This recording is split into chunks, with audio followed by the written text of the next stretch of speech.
Okay, so now we're going to look at question 7 in homework RE4. Now, question 7 is talking about looking at a sequence and working out various terms. So what it tells you is, it tells you that the fourth term in a sequence is the mean of the first three terms. Okay, so the mean is going to be our fourth term in this sequence in A. So we've got 1, 5, 6, and then the next term would be the mean. And if we were asked to work out the next term, which we're not, it would be the mean of these three numbers, and so on and so forth. But to get term 4, what we've got to do is work out the mean of 1, 5 and 6. Now you've been doing that since probably primary school, certainly since S1. Okay, the mean of three numbers, we add the numbers together and divide by how many numbers there are. So we're dividing by 3. So we would have 12 divided by 3 in this case, which is going to give us 4. So that means that our fourth term is 4. Now, we've done it numerically, and then in B, we're asked to do it algebraically, but it doesn't change. We're being asked to work out the fourth term when these are our first three terms. To get the fourth term, we need to get the mean of the first three terms.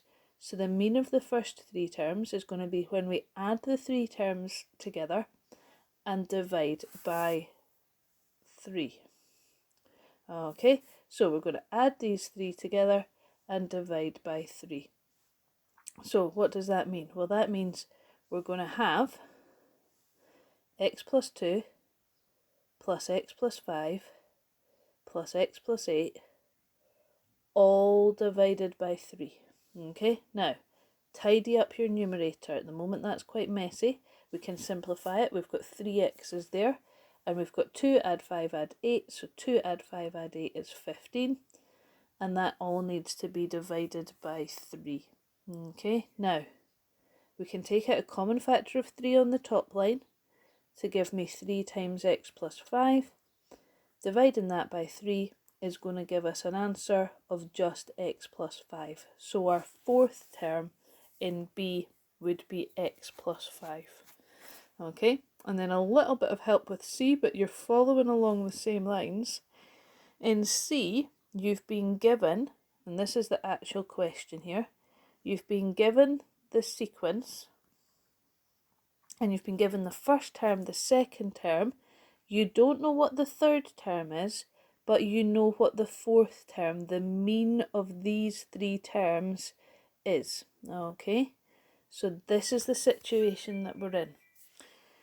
So what we're going to have to do is we're going to have to say, well, I know that minus 2x plus x plus 5 plus something, let's call that something y rather than putting a question mark, all divided by 3 is going to give me an answer of 2x plus 4.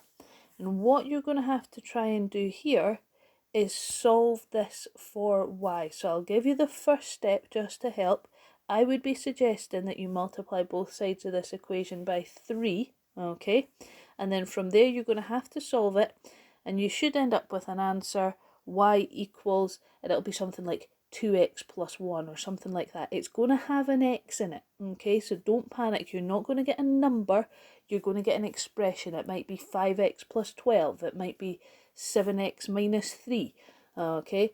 But it's going to have an x in it. So if you're stuck with that, let me know, okay? I've started it off for you, and hopefully that'll be enough.